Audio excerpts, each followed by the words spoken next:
대학생들의 팟캐스트 더 뮤지엄을 찾아주셔서 감사합니다. 저는 호스트 엄지호입니다. 더 뮤지엄 팟캐스트에서는 매주 새로운 게스트와 함께 대학생들에게 도움이 되는 주제로 이야기를 나눕니다. 그럼 오늘도 재미있게 들어주세요. 그러면 녹음을 시작하도록 하겠습니다. 오늘 또 이렇게 거두절미하고 본론으로 들어가 보자면은 오늘 이야기해 볼 주제는 5번째 에피소드 학점 그리고 학업입니다. 그리고 네. 오늘 이 학업에 대해서 이야기해 주실 전문가로 모신 게스트분 자기소개해 주실 수 있나요? 네, 살짝 부끄럽지만 자기소개하겠습니다.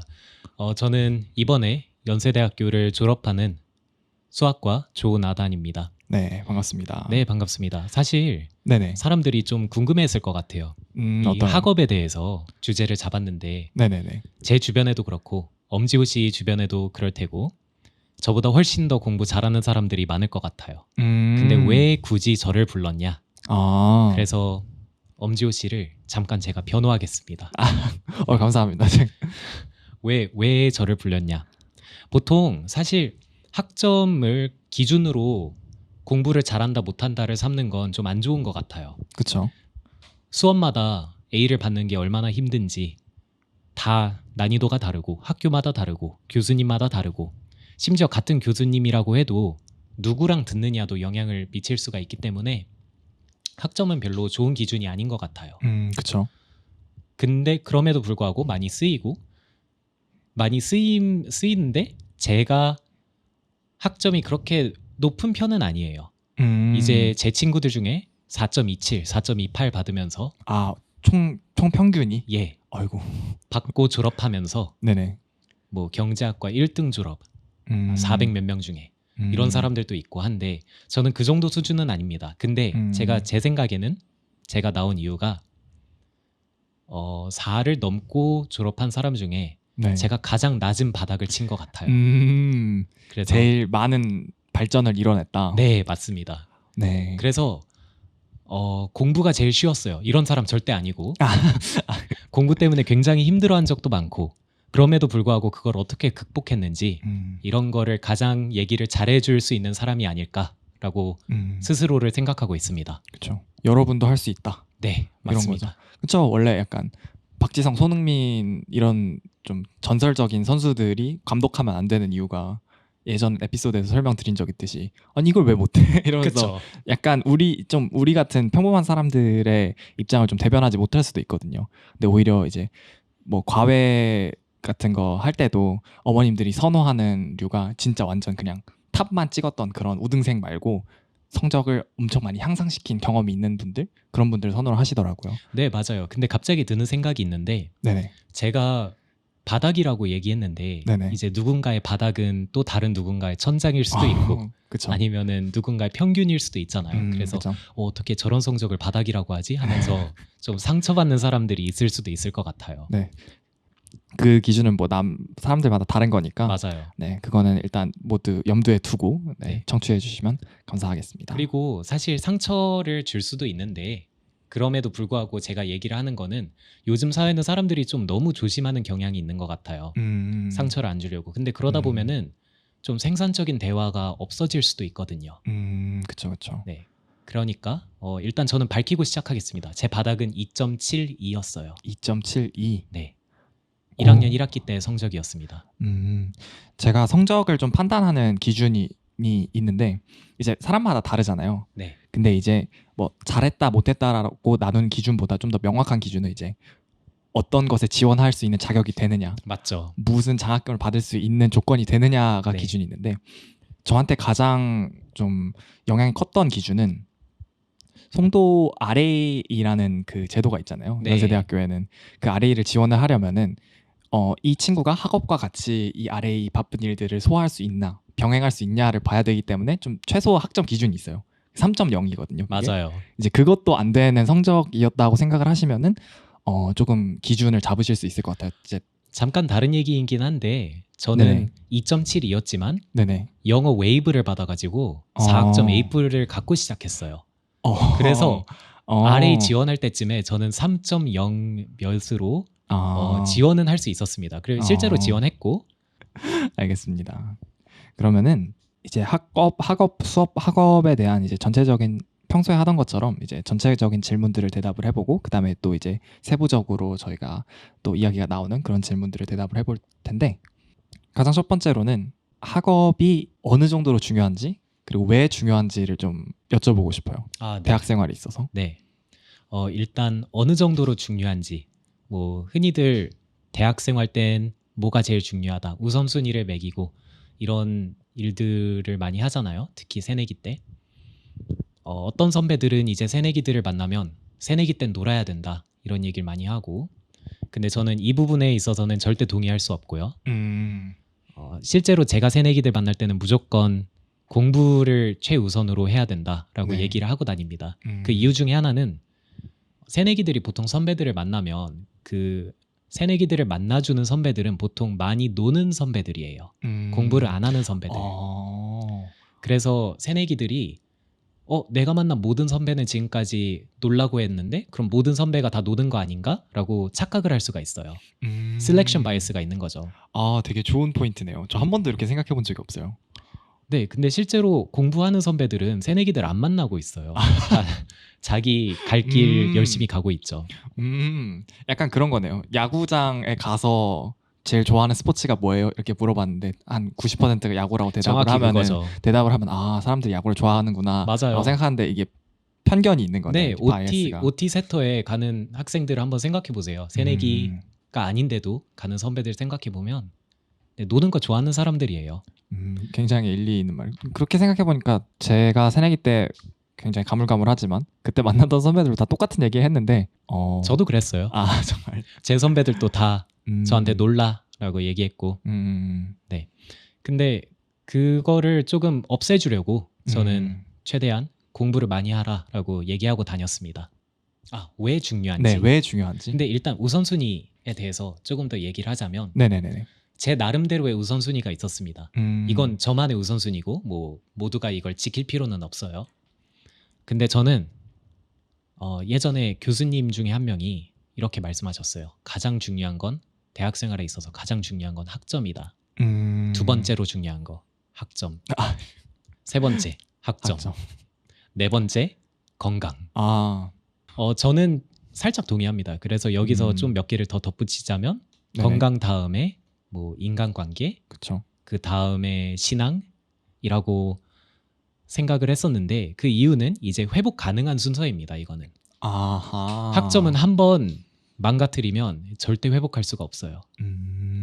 네, 그거에 비해서 건강은 뭐 쉬고 하면은 방학 되면은 좀 몸이 좋아집니다. 네, 그리고 왜 중요한지 잠깐 설명을 드리자면 가끔 공부하다 보면 내가 이걸 왜 하고 있지? 이 쓸데없는 걸 내가 왜 공부하고 있지? 라는 생각이 들 때가 있어요.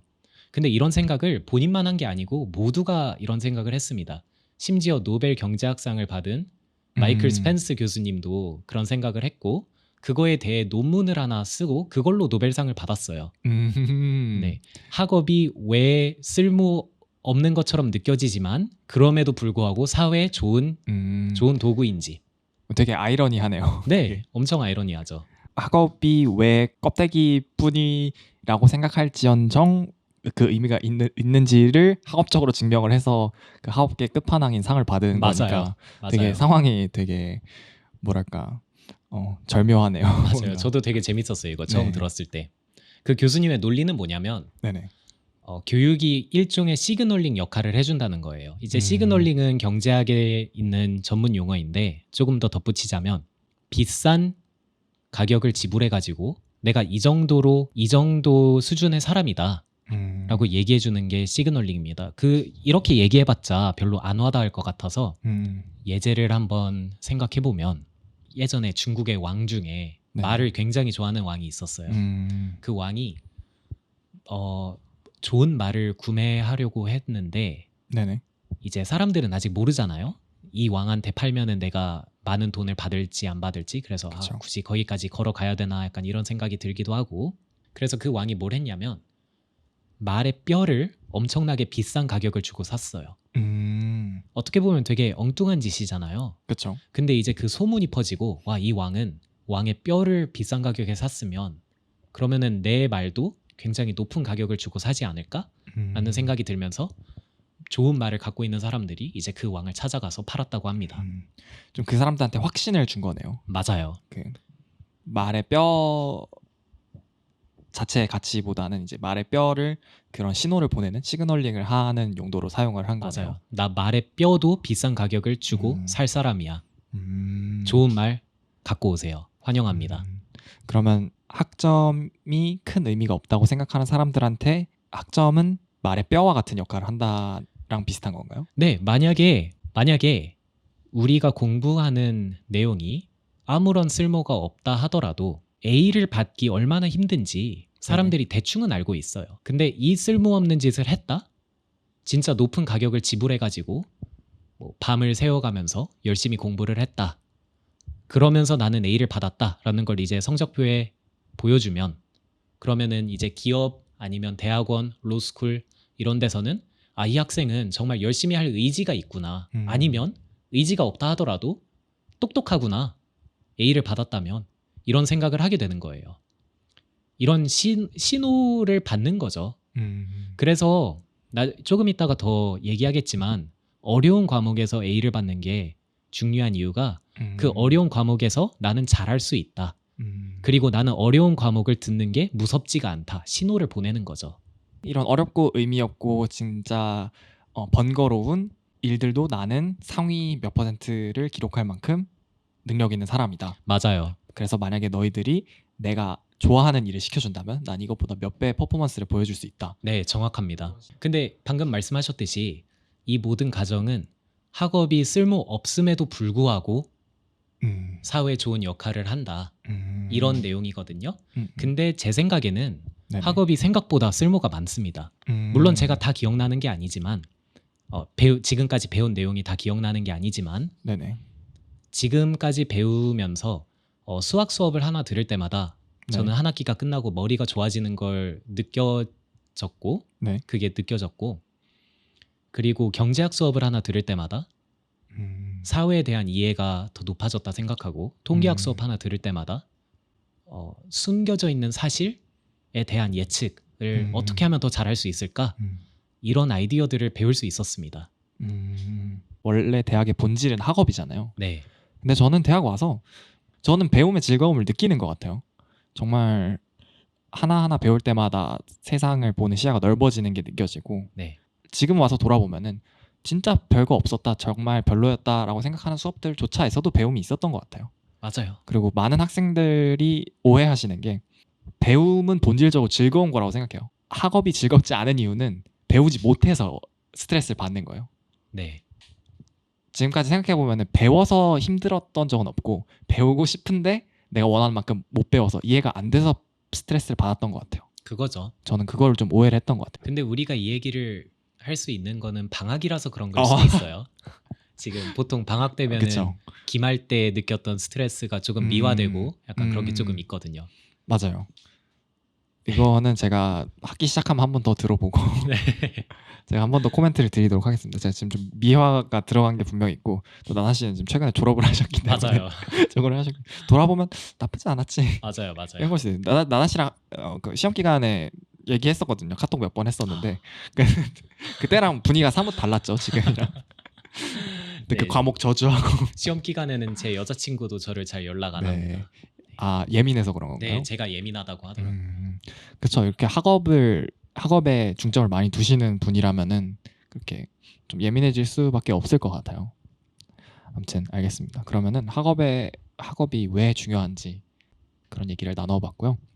그럼 본격적으로 학업에 대한 질문들을 하나씩 대답을 해보도록 하겠습니다. 네, 크게 나누자면은 꿀강과 헬강으로 나눌 수 있을 것 같아요. 근데 이제 이 헬강은 조금 보편적으로 사용되는 별로인 수업을 말하는 게 아니라 힘든데 얻어가는 게 많은 수업을 헬강으로 지칭을 할게요.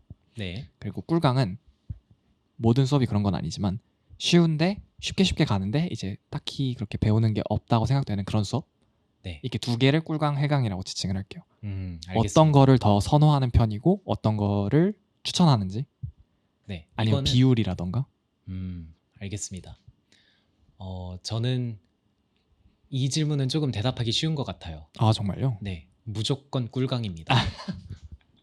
시그널링이랑 상관이 있는 건가요? 상관이 조금 있긴 한데 자 이거는 죄송해요. 무조건이란 말을 사용하면 안 됐었는데 웬만하면 꿀강입니다. 어지간하면. 네. 이유는 헬강은 네. 청강하면 돼요. 본인이 정말 이 수업 재밌다. 그리고 강의평도 좋고 네네. 교수님이 강의력도 좋고 진짜 배워가는 게 많다 네네. 하면 그 수업에서 학점은 얻어가지 않되 정보는 다 얻어갈 수 있는 거죠. 저는 실제로 청강도 많이 했습니다. 다 합치면은 한 6과목 정도 되는 것 같아요. 청강한 게. 네. 혹시 청강을 모르는 청취자분들을 위해서 설명을 드리면은 이제 수업을 정식으로 신청을 안 하고 참관하는 학생으로 수업에 참여하는 거를 말합니다. 네, 공식적으로 할 수 있는 방법이 있습니다. 그쵸. 네, 교수님께 직접 연락해가지고 혹시 받아주실 수 있는지 네네. 이렇게 하면 웬만한 교수님들은 다 받아주십니다. 사실 그리고 좀 교수님 입장에서는 어떨지 모르겠지만 이제 제가 교수님이었다면 되게 좀 기분 좋을 것 같아요. 내 수업을 학점 상관없이 본인의 시간을 내서 듣고 싶다라는 거잖아요. 저는 그래서 웬만한 교수님들도 다 받아주시는 그런 경향이 있는 것 같아요. 그렇죠. 이제 스포츠 강의 같은 경우에는 이제 인원이 정해져 있기 때문에 맞아요. 교수님들이 가끔씩은 이제 몇 명 못 받는다라고 말씀하실 때도 있지만 네네. 그래도 저 진짜 열심히 나올 거고 앞으로 출석 많이 할 거다. 많이 배우고 싶다. 이런 식으로 어필을 하면은 스포츠도 많이 받아주십니다. 네. 그래서 만약에 진짜 재밌는 과목인데 학점을 안 주기로 유명하다. 그러면은 그냥 가서 내용만 듣고 학점은 안 받아가면 되고 그 시간에 이제 좀 쉬운 수업만 성적표에 남기는 것도 좋은 방법일 것 같습니다. 근데 이제 아까 말씀드렸듯이 만약에 본인이 해외 유학을 생각하고 있거나 뭐 어려운 진로를 생각하고 있다면 어려운 수업에서 잘하는 게 굉장히 중요해요. 그래서 모든 게 꿀강으로 나오면 그럼 그 대학원들도 다 압니다. 그래서 대학원 지원할 때 나중에는 본인이 지원한 이건 경제학과 대학원을 얘기하는 거예요. 네네. 지원자분이 들은 수업 중에 가장 어려웠던 경제학 수업 5개 적으시오. 가장 어려웠던 수학 수업 5개 적으시오. 이런 것도 하는 학교들이 많아요. 그러면 이제 수업 적고 학점 적고 이렇게 해야 되는데 어려운 거에서 잘해야 되는 게 중요하거든요. 그래서 무조건 꿀강만으로 채우면 안 되고 저는 비율보다는 어려운 강의 한 2개 정도씩 한 학기에. 네, 한 학기에 물론 이제 과마다 어렵다라는 기준이 조금씩 다른데 네. 그래도 과마다 중요하게 생각하는 과목들이 있어요. 그쵸. 선배들 얘기 들어보면 이 과목 진짜 좀 이 학기에는 좀 열심히 해야 돼. 그런 과목들은 한 2개 이상이면 저는 좀 힘들더라고요. 맞아요. 한번 배우면은 계속 앞으로 써먹게 되는 그런 과목들도 그런 포함되죠. 과목들. 네. 맞아요. 근데 요거는 이제 본인의 선택에만 온전히 달린 거는 아니고 그렇죠. 수강 신청을 잘 하셔야 됩니다. 요거는. 맞습니다. 오늘 안 그래도 수강 신청 날인 걸로 알고 있는데 저도 하고 왔어요. 네. 대학원 수강 신청 처음으로 해봤습니다. 뭐 이제 저희 학교는 이제 수강 신청이 다른 학교에서 말하는 수강 신청 시스템이랑은 조금 다르기 때문에 이제 그런 이제 선착순 그건 아니지만 이것도 마찬가지로 본인 선택대로 항상 결과가 나오는 건 아니거든요. 네. 그래서 뭐 이 아까 나단 씨가 말씀한 것처럼 해강 좀 얻어가는 거 많은 수업 2개에 쉬운 수업 몇 개 섞어라라고 말씀하셨지만 얻어가는 게 많은 수업만 6개 듣게 되실 수도 있어요. 맞아요. 그거는 모르는 거죠. 그거는 이제 운에 달려있죠. 네, 운과 본인의 역량과 그런 거에 달려있죠. 네, 여기에서 꿀팁을 하나 더 드리자면 네네. 저는 많은 사람들한테 연세대학교의 최대 장점 중 하나가 대학원이 딸려있다. 이렇게 생각합니다. 물론 많은 학교들이 그래요. 네네. 대부분의 학교들이 이제 대학원이 있고 한데 이제 미국의 어떤 좋은 명문대들은 대학원이 아예 없거든요. 학부만 있어요. 그런 학교들은 좀 더 티칭 포커스되어가지고 네네. 우리 학교처럼 막 교수님들이 연구하느라 바쁘고 그런 것보다는 좀 더 학생들 케어를 많이 해주고 좀 잘 가르치려고 하고 그런 면이 있지만 우리 학교는 그런 건 많이 없고요. 대신에 대학원이 있기 때문에 3학년 1학기부터 대학원 수업을 수강할 수 있어요. 네네. 대학원 수업을 수강하면 이게 페논페로 나옵니다. 성적에. 성적 찍히는 거는 레터 그레이드로 찍히지만 평량 평균에 영향을 주진 않아요. 그래서 부담이 어떻게 보면 덜합니다. 그리고 마일리지가 들지 않아요. 연세대학교 수강 신청 시스템은 이제 마일리지로 그쵸. 돼 있잖아요. 맞아요. 그래서 한 수업을 듣는 대신에 이 수업은 공짜로 얻어가는 느낌이고 마일리지 측면에서 네네. 그 마일리지를 아낀 다음에 제가 원하는 수업에 좀 더 많이 투자할 수 있고 그래서 저는 오히려 더 쉽게 졸업한 것 같아요. 다른 학생들에 비해서. 대학원 수업을 들음으로써. 아무튼 꿀광과 해강에 대한 질문이었고요.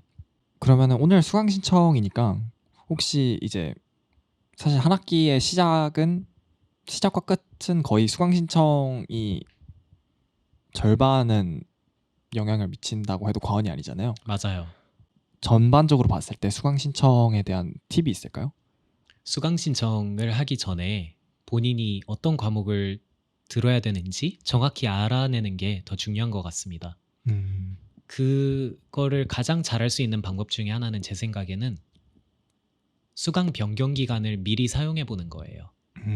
그러니까 저는 항상 미래를 생각하면서 생활을 했어요. 네네. 예를 들어서 이번 1학기에 만약에 제가 다음 학기 2학기를 다닌다고 하면 1학기 수강 신청이 끝난 건 어쩔 수 없고 네네. 변경 기간에 네. 한번 교수님의 다른 교수님들의 수업들을 들어보는 거예요.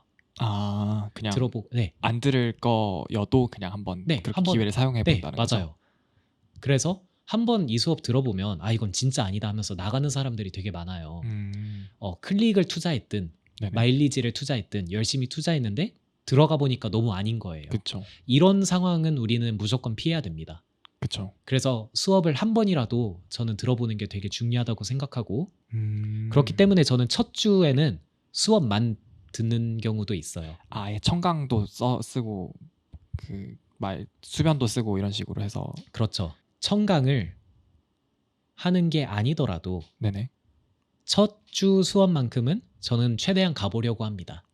가서 음. 한번 교수님의 스타일이 저랑 맞는지 한번 보고 가면은 이제 교수님이 보통 이 수업은 어떤 식으로 진행될 건지 자세하게 설명해 주십니다. 첫 수업 때는. 그쵸. 맞아요. 그거 한번 들어보고 이건 너무 아닌 것 같다 하면은 그 수업은 뭐 나중에 피하면 되고 네네. 이런 지식을 이런 데이터베이스를 쌓아놓으면 나중에 미래에 수강 신청할 때 네네. 엄청난 도움이 됩니다. 그래서 이 수업 되게 괜찮은데 나중에 꼭 들어야지 하면 그 수업에 투자를 많이 하면 되는 거고 아니면 그쵸. 그 수업부터 클릭하면 되는 거고 이게 강의평을 찾아보는 거랑 본인이 직접 한번 들어보는 거랑 저는 굉장히 다르다고 생각합니다. 맞아요. 강의평도 요즘 봤을 때 사람마다 워낙 달라가지고 어떤 분이 느꼈을 때 꿀강의, 어떤 분이 느꼈을 때는 너무 배우는 게 없다, 건지는 게 없다고 생각할 수도 있는 거고 맞아요. 배워가는 게 많다고 생각한 게 다른 분들한테는 이제 너무 이 일의 양이 많다 이렇게 느낄 수도 있는 거고. 그리고 강의평 다 믿으면 안 돼요. 맞아요.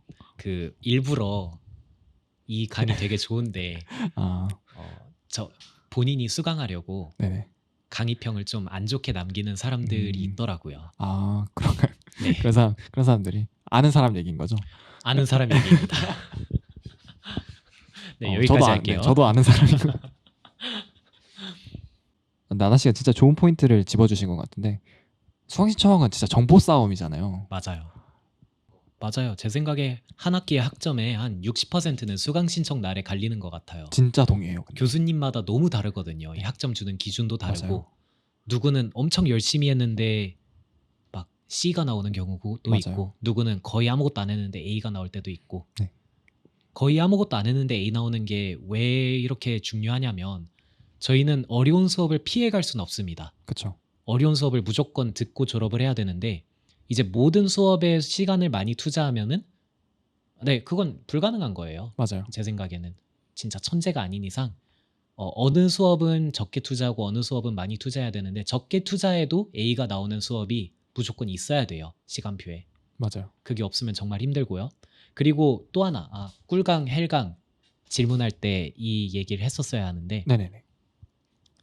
오히려 가끔씩 어려운 수업이 더 학점 따기 쉬울 때도 있습니다. 음. 왜 그러냐면 학생들이 흔히들 얘기하는 쉬운 수업들은 보통 고등학교 때 이미 대충 내용을 배우고 온 그런 수업들이에요. 맞아요. 예를 들어서 미적분학, 통계학 입문 이런 거는 고등학교 때도 다루는 내용이거든요. 그래서 모두가 잘합니다. 모두가 잘하는데 최근까지만 해도 A를 30% 이상 주지 말라라는 말이 있었기 때문에 이제는 그게 풀렸지만 교수님들이 여전히 한 30% 정도만 A를 받아야지 하면서 끊어주시는 경우가 있어요. 맞아요. 굉장히 촘촘하게 성적들이 붙어 있는데도 딱 잘라서 여기까지 A, 89부터는 B 약간 이렇게 생각하시는 분들이 계신데 맞아요. 그런 이유 때문에 오히려 어려운 수업을 들어서 아무도 모르는 내용에 있어서 프레시 스타트를 하면서 시작하는 게 더 학점 따기에 편할 수도 있다라는 얘기를 제 선배가 얘기를 했습니다. 저는 그때는 안 믿었지만 이제 끝나고 나니까 저는 정말 공감하는 부분입니다. 네.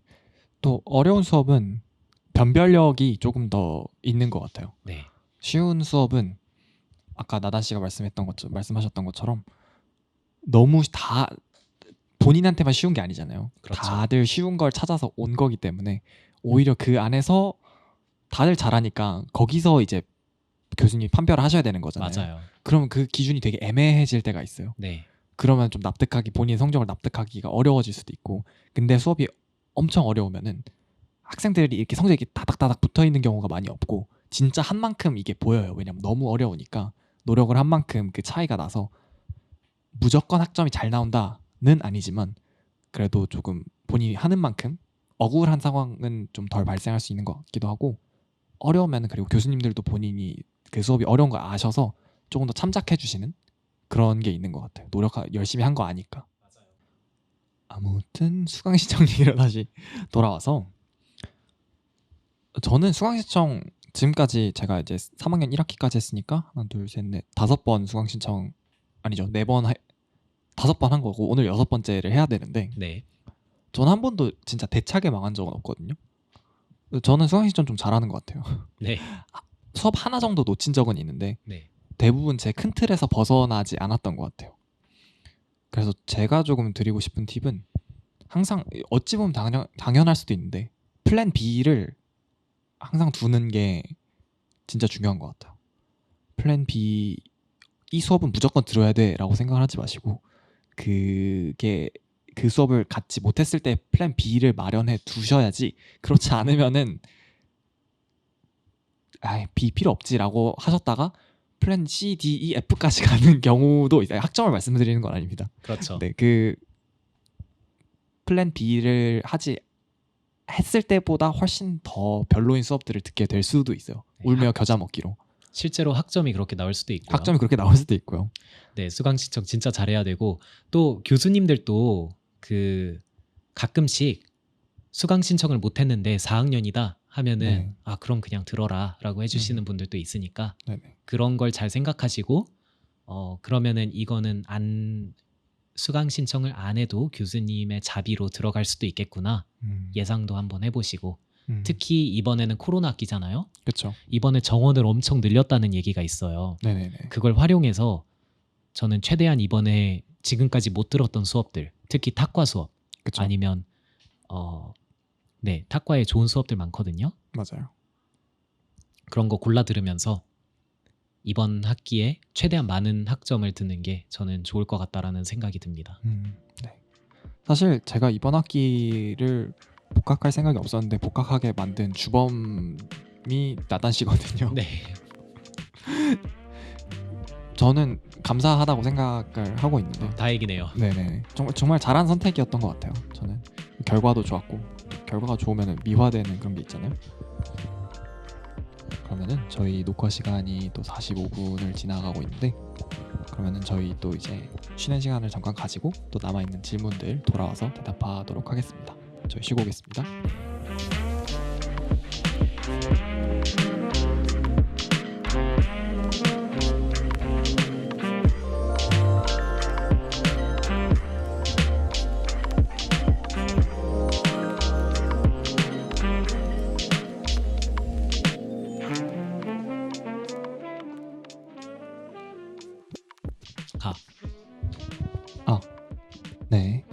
잘 쉬고 돌아와서 2부 녹음하면서 남은 질문들을 대답해 보도록 하겠습니다.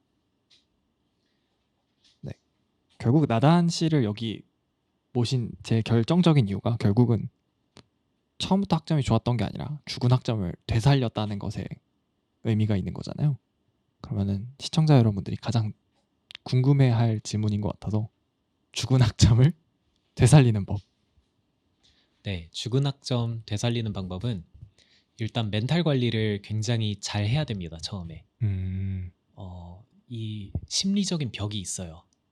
심리적으로 나는 이거 못할 것 같아 라는 생각을 저는 처음 했습니다. 저는 처음에 1학년 1학기 때 C-, C+, 뭐 B플, B플, B0 이런 식으로 받으면서 A 하나만 받고 졸업해보자. 이게 제 소원이었습니다. A는 저는 못 받을 줄 알았어요. 그리고 C-도 그냥 C-가 아니라 꼴등 C-였어요. 그것도 수학 수업에서. 본전공이신 네, 거예요? 본전공이고 그리고 저는 지금까지 고등학교 때까지만 해도 수학 시험 준비를 한 번도 안 했거든요. 네. 수학 공부를 안 하면서도 항상 100점 받고 이랬었는데 시험지를 딱 다시 받았을 때 6점인 거예요. 100점 만점에 그 6점. 기분 알죠. 그 기분 알죠. 네, 그래서 그때 너무 충격이었고 네. 이러다가 나 졸업 못하는 거 아닌가 이런 생각도 하게 됐고 이제 어떻게 하면 학점을 올릴 수 있을까? 어떻게 하면 내가 이걸 살려낼까 생각해보고 우선순위도 많이 바꾸고 이러면서 제 나름대로의 학점 관리 방법을 만들어냈습니다. 네, 궁금해요. 정말. 네, 일단 중간고사가 끝난 이후로 전략을 짜긴 해야 됩니다. 예를 들어서 어떤 과목은 조금 망한 게 있을 거고 어떤 과목은 많이 잘했을 테고 그러면은 당연히 이제 기말고사 때는 잘한 것보다는 못한 거 위주로 공부를 많이 하는 게 좋을 수도 있고요. 아니면 아예 그냥 버려버리고 약간 중간 점검 같은 거네요. 그렇죠. 나중에 그냥 다시 재수강해야겠다 생각하면서 그 남은 나머지 애들이라도 잘 살려야겠다 이런 생각을 할 수도 있고요. 근데 제 생각에 웬만하면 재수강은 없다 생각하고 끝까지 달려보는 게 좋을 것 같아요. 그렇죠. 마지막 보루로 남겨놔야 되는 거죠. 네, 재수강 하기도 힘들고 수강 신청할 때 이제 우선순위에서 밀리기도 하거든요. 재수강자는. 맞아요. 그런 이유들 때문에 재수강이 그렇게 쉽게 되는 것도 아니에요. 그 분반이 다시 열려야 되고 맞아요. 정확한 학점 번호로 열려야 되고 그리고 중간고사가 끝나고 시험지 확인을 무조건 저는 가는 게 좋은 것 같습니다. 무조건. 잘 봤던 못 봤던. 왜냐하면 조교마다 시험지를 채점하는 스타일이 다릅니다. 맞아요. 그래서 점수만 보고 나 잘 봤네 하면서 끝나는 게 아니라 그래도 조금은 깎였을 거 아니에요. 그렇죠. 내가 어디서 깎였지? 보면은 조교님마다 진짜 달라요. 뭐 어떤 키워드를 안 써서 깎는 조교님들도 있고 또 다른 조교님들은 뭐 그림을 무조건 그려야 이제 풀 점수를 준다. 이건 특히 경제 쪽에서 막 그래프를 안 넣었기 때문에 아니면 레이블을 안 했기 때문에 좀 깎았습니다. 네. 이렇게 얘기하실 생각보다 때도 주관적이에요, 이게. 엄청 주관적이에요. 네. 시험 채점 기준을 교수님이 만들어서 주는 경우가 그렇게 많지가 않습니다. 네네. 조교가 만드는 경우도 많습니다. 그렇기 때문에 무조건 찾아가서 한번 피드백 받아보고 사실 이것보다 더 좋은 건 시험을 치기 전에 조교님 찾아가서 만약에 뭐 이런 질문이 시험에 나온다면 이 정도로 쓰면 될까요? 아니면 더 추가해야 될 부분이 있나요? 이런 식으로 물어보는 거예요. 네. 웨이트 시간이 있다면 그때 무조건 가서 물어보고 없다면 뭐 따로 질문 드릴 거 있다 하면서 가서 찾아보고 네. 네, 이런 게 굉장히 중요합니다. 조교님의 시험지 채점 스타일을 파악하기. 별로 중요하지 않다고 생각하는 분들도 있을 수 있는데 시험지가 만약에 특히 성적이 좀 안 좋게 나오신 분들은 그걸 받아들이기가 너무 힘들어서 시험지를 안 보려고 하는 경우가 있어요. 눈앞에서 빨리 치워버리고 싶은 맞아요. 거죠. 그런 심리가 분명히 있고 저도 솔직하게 말해서 특히 성적이 좋게 나왔으면 보면 기분 좋으니까 오히려 찾아가기가 더 쉬운데 안 나왔으면 너무 충격을 받아가지고 이걸 확인하고 싶은 마음이 안 드는 거예요. 네. 심리적으로. 네. 그거를 극복하고 가셔야지 그나마 더 완화시킬 수 데미지를 맞아요. 좀 완화시킬 수 있는 거죠. 그 점수가 충격일 수 있지만 그 점수가 결국에 성적표에 뜨는 게 아니잖아요. 결국에는 레터 그레이드가 뜹니다. 성적표에. 결국은 그래서 그때 충격을 받기 싫으면 그렇죠. 숫자가 좀 낮더라도 이제 시험지 확인하러 가고 피드백 받는 게 저는 훨씬 더 중요하다고 생각합니다. 그때 이제 또 중간고사 끝나면 내용을 까먹을 때도 많잖아요. 맞아요, 맞아요. 그때 뭘 배웠지 하면서 근데 네. 한 번 더 시험지 확인하면서 아, 이 질문이 나왔었지. 기말고사 때는 뭐 다른 질문이 다르게 나올까? 아니면 조교님이 가끔 힌트를 줘요. 네. 아, 이거 거의 다 틀렸다, 사람들. 네네. 이거 다시 나올 수도 있다. 그럼 음, 이제 그 질문을 기억하고 적어 놓는 거죠. 맞아요. 적어 놓고 이제 완벽하게 풀 수 있을 때까지 공부를 하고 음. 미리 답을 한번 만들어 보고 맞아요. 그걸 외워가면 더 좋지만 뭐 그것까지 강요하진 않을게요. 음. 그리고 시험 기간에 네. 밤을 새야 되냐 안 새야 되냐. 아, 이것도 좀 중요한 질문인 것 같아요. 네, 저는 웬만하면 밤 안 새는 게 좋을 것 같아요. 근데 이건 제 개인적인 기준입니다. 왜냐면 저는 생각보다 밤새면 물론 더 많은 시간의 공부량이 있지만 네네. 결국 실수를 더 많이 하더라고요. 맞아요. 근데 그 짜잘한 실수들을 하면서 이제 시험장에서 나오면서 아, 맞다, 이거 안 적었네. 네네. 그런 경우가 되게 많았어요. 네네. 그래서 피곤하지 않은 상태로 최대한 컨디션 유지를 잘하기. 그래도 제가 할 수 있는 컨디션 조절은 최대한 많이 했습니다. 최대한 같은 시간에 일어나려고 하고 네네. 네, 시험 기간이 끝날 때까지는 최대한 밤새지 않고 그리고 또 수강 신청 얘기를 아까 했었는데 최대한 연속으로 시험 보는 일이 없도록 했습니다. 맞아요. 연강을 듣는 거는 쉬워요, 생각보다. 맞아요, 맞아요. 뭐 6시간 그냥 앉아 있으면 돼요. 6시간 동안. 그리고 연강을 만들면 다른 날에 쉬는 날이 생겨. 맞아요. 그런 쉬우니까. 효과도 있어요. 그래서 오히려 연강으로 하려고 하는 분들이 있는데 네. 그러면은 여러분들 기억하셔야 될 거는 수업 시간에 보통 시험을 보잖아요. 네. 그러니까 그거를 염두에 두시고 하셔야 돼요. 공강만 보지 마시고.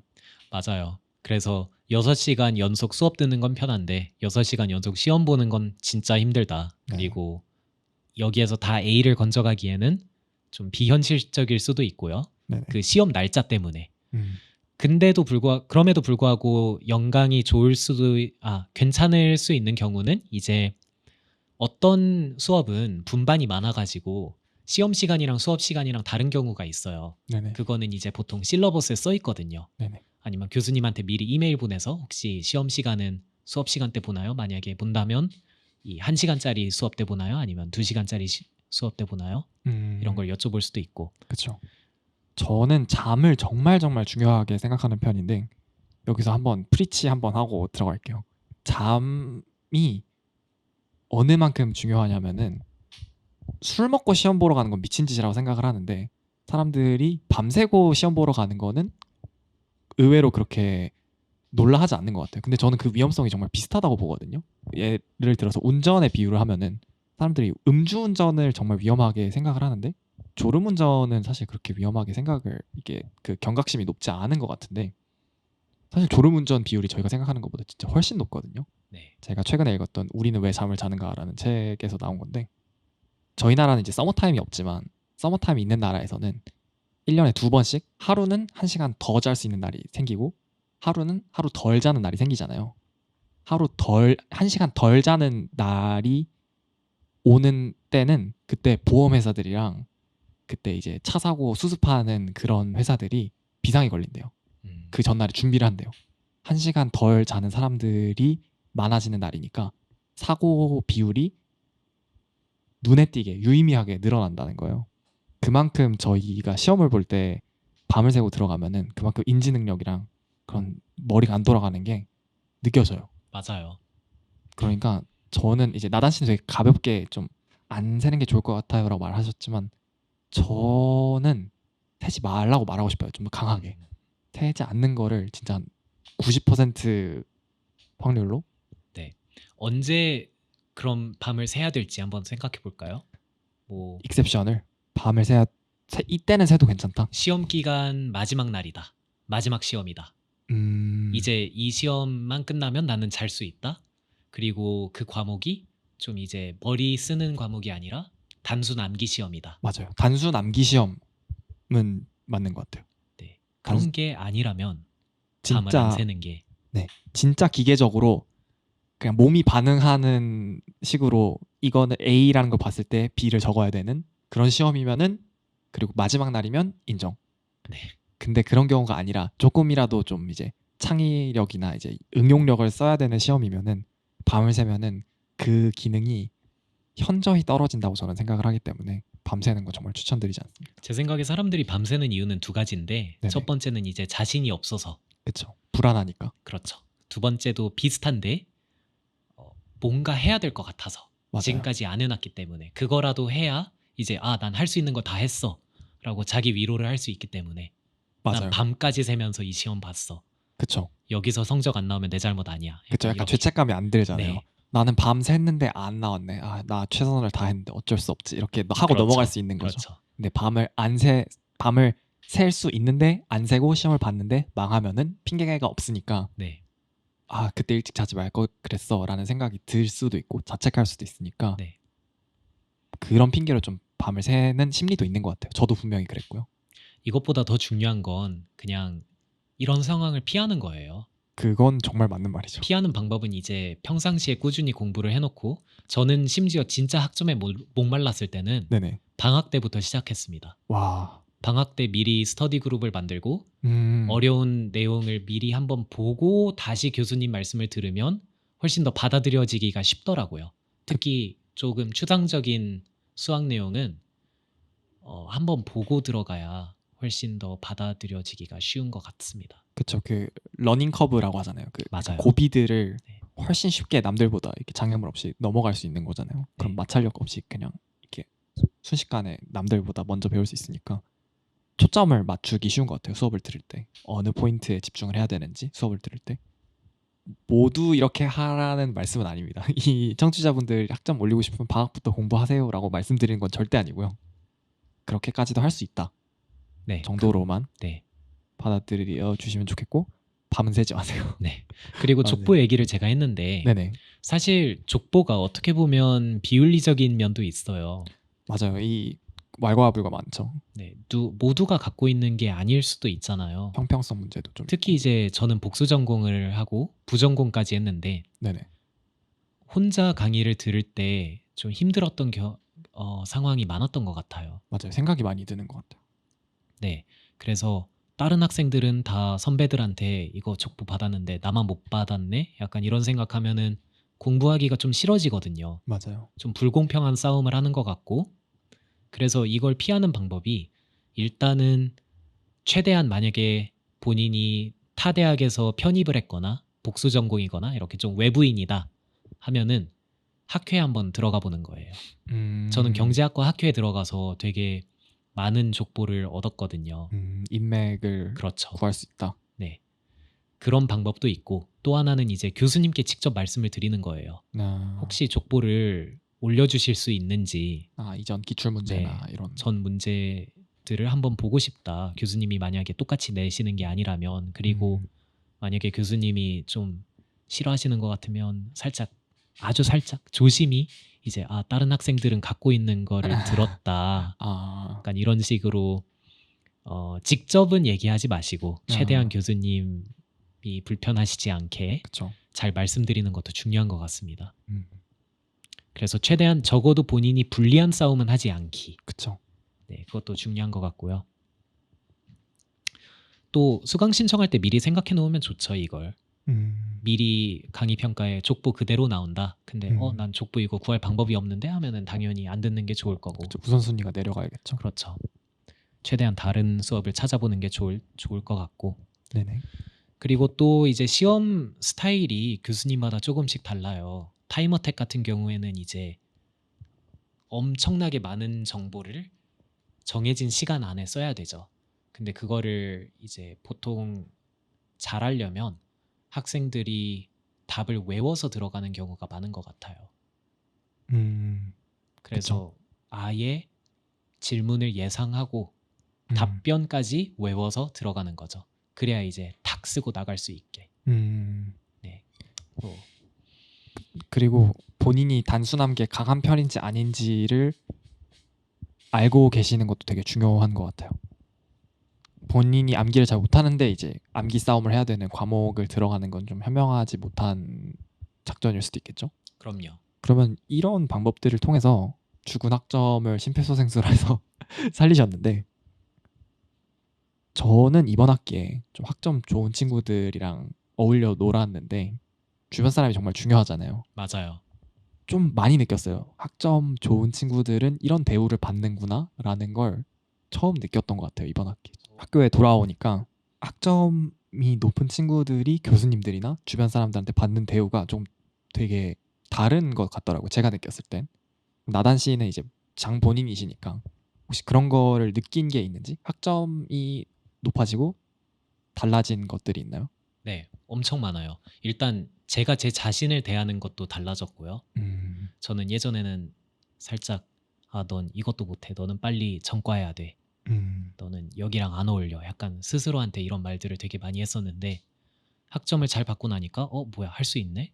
별거 음. 아니네? 약간 이런 생각을 하게 되면서 자신감을 더 찾고 그걸로 인해서 계속해서 좋은 학점을 유지할 수 있었고 한 번 잘 받는 게 되게 중요한 것 같습니다. 그런 의미에서. 또 이제 교수님들 중에서 한 분은 제가 질문하러 들어갔는데 전화를 받으시다가 갑자기 저한테 저는 그냥 질문하러 들어갔었는데 네네. 전화가 포스텍에서 왔나 봐요. 그래서 이번 여름에 수학 잘하는 학생 5명 정도를 내가 데려가야 되는데 혹시 가고 싶냐? 내가 학생들을 잘 모른다. 와. 근데 제가 그때는 교수님의 시험을 본 적도 없고 네네. 그냥 질문만 많이 하는 그런 학생이었거든요. 근데도 교수님이 저한테 그렇게 여쭤봐 주신 적도 있고 그래서 그런 기회가 생긴 적도 있고 또 학점이 진짜 좋은 시그널링인 거를 느낄 수 있었던 거는 제가 이번에 석사 과정에 들어가면서 교수님을 고를 때 어떻게 고르게 됐냐면 인턴을 통해서 고르게 됐어요. 네. 근데 이 인턴도 제가 엄청 열심히 준비한 게 아니라 교수님이 인턴 한 명 뽑고 있다. 수업 끝나고 관심 있는 사람은 찾아와라. 인건비도 준다. 저는 그 인건비라는 얘기에 중요하죠. 혹해가지고 교수님을 찾아갔는데 네. 거기에서 교수님이 나는 대충 이런 일을 하고 있고 학생이 이런 경험이 있는지 그래서 저는 솔직하게 없다. 근데 재밌을 것 같다. 교수님이 한번 학점 좀 보자.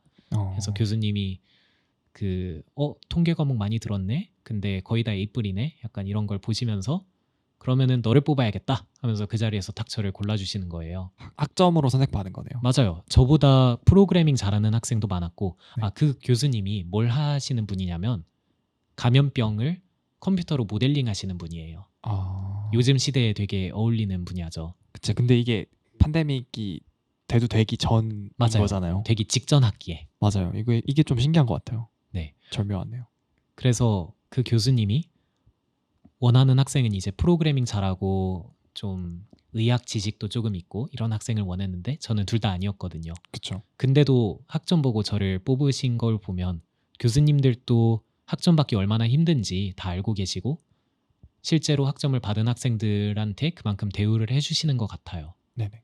좀 검증됐다고 느끼시는 것 같아요. 교수님들이. 맞아요. 사실 제일 눈에 보이는 지표잖아요. 이게 학점은 전부는 아니지만 네. 확실한 일부잖아요. 학점은 거짓말을 하지 않으니까. 네. 그래서 학점 말고 다른 그런 능력치가 있을 수 있겠죠. 이 학생 굉장히 창의적일 수도 있고 이 학생은 이제 굉장히 사회생활 정말 잘하는 친구일 수도 있고 원만하게 잘 지내는. 하지만 그거는 단시간에 판단할 수가 없잖아요. 맞아요. 하지만 학점은 1초 만에 볼 수 있잖아요. 네. 4점 몇 이렇게 네. 딱 나오면은 도움이 되는 점은 부정할 수 없는 것 같아요. 네.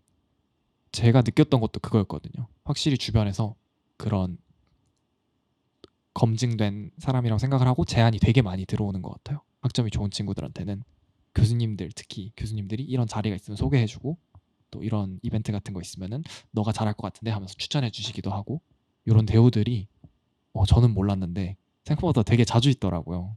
깜짝 놀랐어요. 저는 교수님들이랑 되게 대면대면하게 지내고 교수님이 제 이름 알면 좀 놀라고 그랬거든요. 지호 학생 이름 내 이름 어떻게 알지? 이러고. 아무튼 요거가 갑자기 생각이 나서 여쭤보고 싶은데 좀 개인적인 질문일 수도 있는데 군대 버프가 학점 상승에 영향이 있었나요? 저는 완전히 있었습니다. 완전요? 네. 어느 정도냐면 군대 가기 전에는 이제 가장 잘 받았던 학점이 3.9 정도였고 네네. 군대 복학한 이후에는 4.15 밑으로 떨어진 적이 없어요. 와. 그래서 저는 좀 특이한 케이스예요. 왜냐하면 좀 오래 갔어요. 군대 버프가. 그만큼 군대를 싫어했던 것도 있고 저는 멘탈에 대해서 계속 얘기하는데 멘탈 관리를 어떻게 했냐면 네. 아 공부하는데 너무 힘들다. 네. 근데 근무 서는 거 생각하면 아 괜찮다. 할만하다. 아. 네. 새벽에 일어나서 이제 2시간 동안 근무 서고 다시 들어가고 그다음에 들어가서 자려고 하는데 다시 누가 깨워서 막 출동 나가고 이런 게 저는 되게 힘들었거든요. 그쵸. 무의미하고 너무 힘들죠. 네. 저한테 개인적으로 성취감을 주는 것도 아니고 맞아요. 그거에 비해서 공부는 진짜 아무것도 아니더라고요. 오래 앉아 있는 거 뭐 힘들죠. 근데 오래 서 있는 것보다는 괜찮으니까. 맞죠. 의미가 있잖아요. 그리고 그쵸. 제가 하고 싶어하는 일이라고 계속 최면을 걸었고. 저는 뭐 이제 복학한 지 한 학기밖에 안 돼서 오래 갔다 하는 말씀은 아직은 좀 이른 것 같긴 하지만 확실히 군대 버프를 많이 받았던 것 같아요. 나단 씨가 저 복학할 때 군대 버프 확실히 있다. 너 최소한 0.4는 오를 거다. 라고 말했는데 그거보다 더 오른 것 같아요. 제가 봤을 때. 평균만 한 0.3이 올랐거든요. 물론 이번에 네. 저는 좀 강한 버프를 2개나 받았죠. 이제 코로나 버프도 그러네요. 이제 비대면 수업들이라서 교수님들이 좀 더 이 불편한 상황을 인지하시고 좀 더 너그럽게 주신 것도 있지만 버프를 강하게 받았는데 이게 긍정적인 건지는 모르겠지만 공부하기 정말 싫을 때 군대에 있었던 제 모습을 생각을 하면서 아니야 난 행복하다 이러면서 아니야 이건 아니야 1년 전에 나를 생각하자 이런 생각을 많이 하는 것 같아요. 맞아요. 그래서 군대에서 바로 제대하는 학생들 혹시 팟캐스트를 듣고 계시다면 네네. 그러면 어려운 수업을 무서워하지 마시고 네네. 복학 학기 혹은 그 다음 학기에 빨리 끝내버리는 게 더 좋을 수도 있습니다. 맞아요. 그 열정의 엔진이 불탈 때 빨리 좀 힘든 적을 무찔러서 해치우고 그렇죠. 그걸 원동력 삼아서 계속 전진하는 게 그 작전을 저는 좀 추천드리는 것 같아요. 저한테는 그게 적용됐었거든요. 네.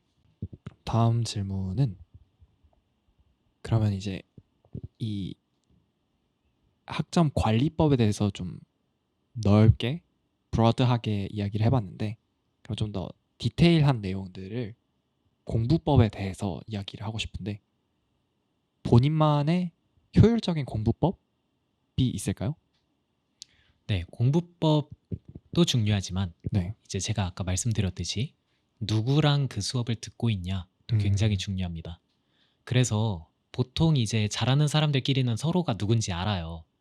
특히 같은 과라면, 같은 동기들이라면 아, 얘 좀 잘하네. 약간 이런 거를 서로 다 알고 있거든요. 그쵸. 그래서 그 학생들끼리 굳이 같은 수업을 듣지 않도록 미리 협조하는 것도 중요한 것 같습니다. 물론 같이 들으면서 서로 으쌰으쌰하면서 같이 A뿔 받는 경우도 있지만 네네. 이제 누군가는 더 잘하기 때문에 둘 다 잘함에도 불구하고 한 명은 막 A0를 받고 한 명만 A뿔을 받고 이런 경우가 생길 수도 있거든요. 그쵸. 그래서 미리 수강 신청 전에 혹시 시간표 짰니? 막 한 번씩 물어보면서 무슨 수업 들어 이번에 하면서 그 수업 듣네? 그리고 이제 다른 잘하는 친구들도 그 수업 많이 듣는 것 같으면 그 수업은 다음 기회에 듣는 걸로 하고 전 그런 적 몇 번 있거든요. 가끔은 제가 먼저 통보할 때도 있어요. 나 무조건 이 수업 들을 거다. 그리고 다른 애도 이거 듣는다. 그랬더니 제 다른 또 잘하는 친구가 아 그래? 그럼 나 안 들어. 약간 이렇게 대놓고 말하더라고요. 그쵸. 서로 스트레스 받을 수 있어요. 맞아요. 네, 그럴 필요 없잖아요. 그래서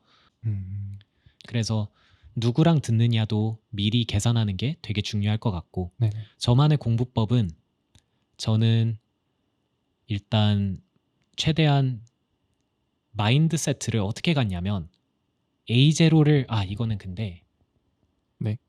한 2점대 학생이 3을 받고 싶다. 네. 이런 학생들보다는 한 3점대 후반 학생이 나 좀 4좀 넘어보고 싶다. 이런 학생들한테 드리는 말씀입니다. 저한테 좀 적은 네네. 제 얘기네요. 제가 4는 한 번도 못 넘었거든요. 4 넘는 게 좀 목표예요. 네, 보통 A0까지는 내가 받을 수 있는데 A뿔은 못 받겠다 이런 얘기를 많이 하거든요. 정말 맞는 말이에요. 이게 근데 또 단과대에 따라서 그런 경우도 되게 많아요. 그 같은 대학이라 해도 네네. 단과대가 다르면은 이제 좀 분위기가 다르잖아요. 그쵸. 어디는 학점 좀 A뿔 최대한 많이 주려고 하고 어디는 진짜 잘하는 학생한테 몇 명한테만 A뿔을 주고 안 주는 데도 있어요. 맞아요. 안 주는 데도 있어요. 1등 했는데도 A 제로 받는 네네. 경우가 있어요. 근데 그런 본인의- 교수님은 맞아요. 최대한 피하시고 맞아요. 그래서 A뿔을 받는 방법은 A뿔을 위해 노력하는 게 아니라 진짜 1등을 하려고 노력해야 A뿔이 나오는 것 같습니다. 와. A뿔 받으려고 노력하면 A 제로가 나오는 것 같아요. 그게 지금 저네요. 진짜 조금이라도 틀리면은 안 되는 것처럼 진짜 이거 내 인생이 이 학점에 영향을 받는 것처럼 행동을 하면서 저는 학기 중에는 최대한 놀지 않고 컨디션 관리도 잘하고 그랬습니다. 이것도 되게 중요한 것 같아요. 어떤지 어떤 스타일인지 보고 들어가는 걸 좋아했습니다. 방학부터. 또 최대한 많은 문제를 혼자 풀어보려고 했고요. 정 안 될 때는 솔루션을 어떻게든 구해가지고 외워서 들어갈 때도 있었고 중요한 문제는 어떻게 생각해도 이제 막 떠오르기 힘든 답들이 있잖아요. 그렇죠. 근데 시험 문제에 나올 게 뻔하니까 어떻게든 답을 구해서라든지 아니면 친구들이랑 같이 머리를 맞대고 같이 풀어서 풀이를 외워서 들어간다든지 이런 경우도 있었습니다. 저만의 공부법이 따로 있는 건 아닌 것 같고 대충 최대한 효율적으로 하려고 했어요. 모든 일을. 진짜 마인드셋에 정말 많은 게 달려 있는 것 같네요. 이렇게 보면은. 맞아요. 예전에 제가 공부보다는 게임을 좋아할 때가 있었어요. 고등학생 때. 네네. 고3 때 특히. 그렇죠. 미국은 보통 고2 때 대학 입시가 끝나거든요. 맞아요. 그래서 고3 때 공부할 이유가 없는 거예요. 고3 때 놀죠 그냥. 그렇죠. 그래서 저는 학교 안 가고 게임하면서 하루를 보낸 적도 있고 네. 그러면서 살짝 나 이러다가 게이머도 할 수 있지 않을까? 약간 이런 생각도 해보고. 근데 그때 어떤 게이머가 자기는 게임 연습을 어떻게 하냐면 대회에 나갔을 때 네. 집에서 하는 게 아니잖아요. 그렇죠. 거기에서 무슨 사건이 일어나더라도 집중해서 게임을 할 수 있게 본인이 훈련을 했대요. 무슨 말이냐면 예를 들어서 대회에 나갔는데 너무 에어컨이 세요. 추워요. 그럼 이제 게임하기 불편할 수도 있잖아요. 손이 막 얼면은 이제 잘 안 움직이고 그쵸, 그런 그쵸. 경우도 있잖아요. 근데 이걸 공부에 적용할 수도 있을 것 같아요. 시험장이 너무 추운데 이제 조교님한테 얘기해도 다른 학생들은 막 더울 수도 있고 제대로 반영이 안 될 수도 있고 근데 너무 추운 게 분명히 영향이 올 수는 있지만 나중에 교수님한테 교수님 저 만약에 에어컨 껐더라면 더 높은 점수를 받았을 텐데 성적 올려주실 수 있나요? 라고 물어보는 사람은 없을 거 아니에요. 그걸 제대로 받아주시는 교수님도 없을 거고. 그렇죠. 그래서 저는 시험 공부할 때 정말 급할 때는 정말 학점이 목말랐을 때는 공부를 너무 추운 곳에서도 해보고 너무 더운 곳에서도 땀 흘리면서도 해보고 또 의자를 막 눕혀서도 해보고 낮춰서도 해보고 막 흔들거리는 네. 의자에서 해보고. 가끔 시험장에 보면 이제 의자가 흔들거리잖아요. 맞아요. 책상도 흔들거리고 맞아요. 막.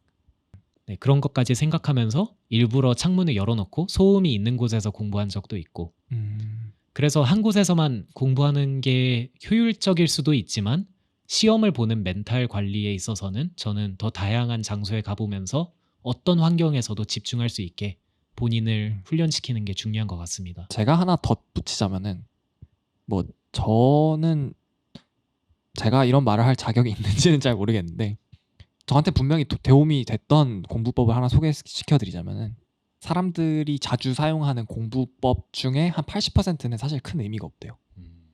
진짜 비효율적인 방법으로 공부를 하고 있는 거죠. 100을 공부했을 때 한 10? 이 정도만 남는 공부법이 대부분이래요. 여기에 포함되는 게 그냥 읽기, 막 3회독했어 이런 거 있잖아요. 읽기, 밑줄 치기, 그리고 심지어 요약하기 또 사실 그렇게 큰 의미가 없대요.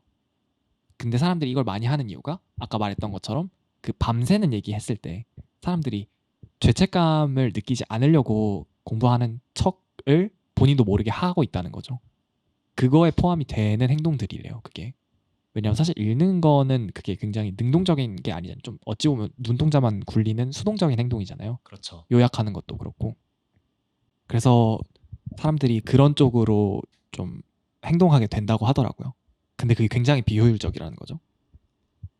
이거를 반대로 생각을 해보면은 그럼 능동적인 공부법이 뭐가 있을까라는 질문의 대답이 본인이 질문을 만드는 거래요.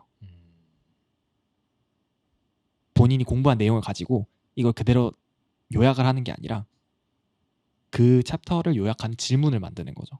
그리고 그거에 해당하는 답을 만드는 거예요. 그래서 종이가 한 장 이렇게 있으면은 왼쪽에는 질문들을 다 적고 가운데로 나눠서 반대쪽에는 그 질문에 해당하는 답들을 다 적어요. 그 다음에 오른쪽을 가리고 본인이 시험을 보는 거예요. 그러면은 이게 액티브 리콜이라고 해서 능동적 상기라는 단어가 있는데 그거를 한번 반복할 때마다 본인이 까먹은 것에서 그 정보를 한번 끌어올릴 때마다 뇌에 각인이 된대요. 그리고 계속 기억하고 있는 것보다 한번 잊어버리게 만든 다음에 다시 끌어내고 잊어버리게 만드는데 끌어내고 이러면은 다시 잊어버리게 되는데 시간이 조금씩 더 오래 걸리기 시작한대요. 깊이 각인이 되니까. 점토판에 글씨 새길 때 이렇게 새기고 이렇게 바람이나 물로 이렇게 씻어내고 또 새기고 씻어내고 이러잖아요. 그런 과정이랑 비슷한 거죠. 그래서 저는 이거를 이제 좀 단순 암기 과목들에 많이 적용을 했는데 엄청 많이 도움이 됐어요. 그래서 만약에 좀 공부법에 대한 궁금증이 있으신 분들은 이런 작전을 한번 사용해봐도 괜찮을 것 같아요. 아무튼 저희 녹화 시간이 이제 거의 다 돼가고 있는데 또 이제 마지막 질문을 하지 않을 수가 없을 것 같은데 네, 오늘 더 뮤지엄과 함께한 소감이 어떤가요? 저는 항상 1회 때부터 네, 그냥 지켜와 보기만 했고 되게 재밌어 했어요. 네, 되게 제가 원래 알던 사람들, 모르던 사람들의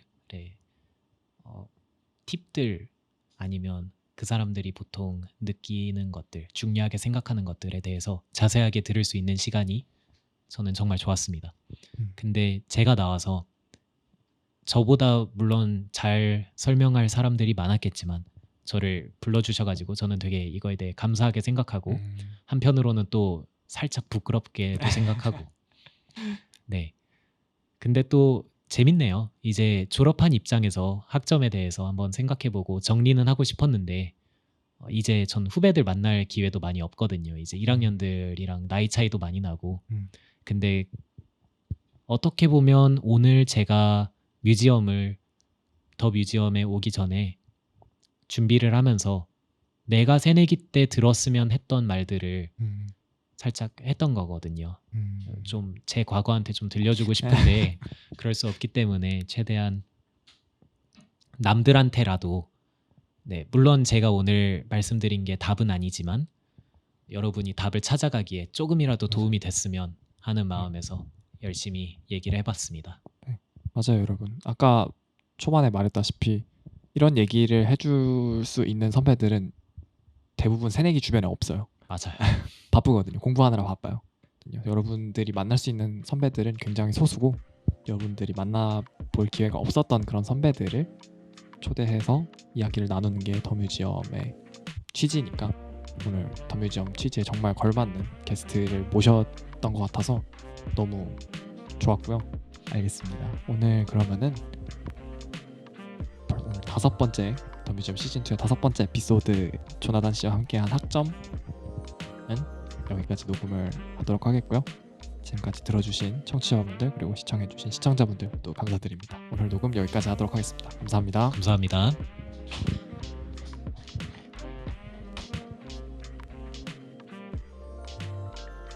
오늘 에피소드는 여기까지입니다. 더 뮤지엄 팟캐스트의 하이라이트 영상은 유튜브에서 매주 월요일에 확인하실 수 있습니다. 그럼 다음 에피소드에서 뵙겠습니다. 감사합니다.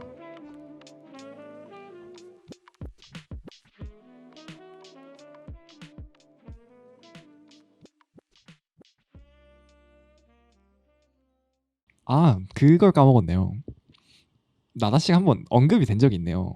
그 언제요? 더 뮤지엄 에피소드에서 기억 안 나세요? 아 제가 너무 많이 봐가지고 지금까지 그 저희 기념비적인 에피소드이자 이제 제 시즌 1 아. 상을 타가신 아 이하정 씨 에피소드에서 언급되셨던 아는 사람이 그렇죠. 네, 그 트램폴린 대학생 다 돼서 트램폴린 뛰다가 목 삐어서 네 접니다. 하정 씨의 그 힐링 손길을 받아가신 분이 나도 하십니다. 하종 씨 힐링 손길 진짜 인정합니다. 제가 네. 그때 댓글도 달았었는데 맞아요. 네, 그 목을 마사지 해주는데 네네. 이거는 그 어떤 안마 기계보다 더 좋은 진짜 정확히 알더라고요. 제가 맞아요, 어느 맞아요. 부분이 아픈지 그리고 음. 지금은 쉬어야 된다, 뭐 음. 아이스 해야 된다, 뭐 빼야 된다 이런 것도 다 자세하게 알려주고